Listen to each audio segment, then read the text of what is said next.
Hello बच्चों, let's read this question. The stele consists of, हमारे पास ऑप्शंस है endodermis, pericycle, vascular bundle and pith, pericycle, vascular bundle and pith, vascular bundle and pith, vascular bundles only. इस question को solve करने का जो की कॉन्सेप्ट है वो है सेल लेयर्स और उनके अरेंजमेंट का। यदि हम आउटसाइड से इनसाइड जाए तो सबसे पहला लेयर हमें दिखता है एपिडर्मिस। एपिडर्मिस के बाद आता है कॉर्टेक्स। इस कॉर्टेक्स के अंदर हम तीन लेयर्स को देख सकते हैं। एक है हाइपोडर्मिस, दूसरा है कॉर्टिकल लेयर्स और तीसरा है एंडोडर्मिस।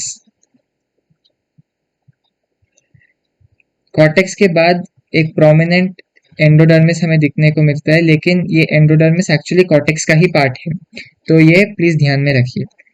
एंडोडर्मिस के बाद हमें दिखता है पेरिसाइकल, पेरिसाइकल के बाद दिखता है फ्लोएम, फ्लोएम के बाद दिखता है जाइलम और लास्ट में हमें दिखता है पिथ।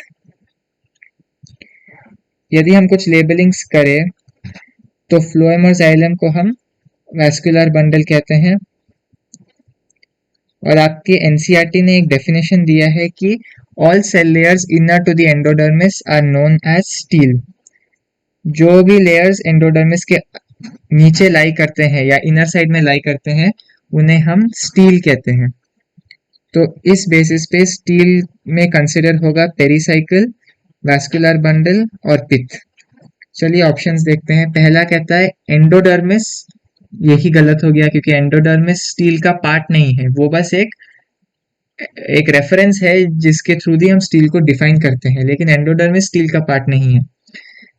Pericycle, vascular bundle and pith ये सही लग रहा है। वैस्कुलर बंडल एंड पिथ गलत है क्योंकि पेरिसाइकल भी आना चाहिए, वैस्कुलर बंडल्स ओनली ये भी गलत है। तो इस बेसिस पे हम कह सकते हैं कि the correct answer to this question is option D, pericycle, vascular bundle and pith. Hope you have understood it well. All the best.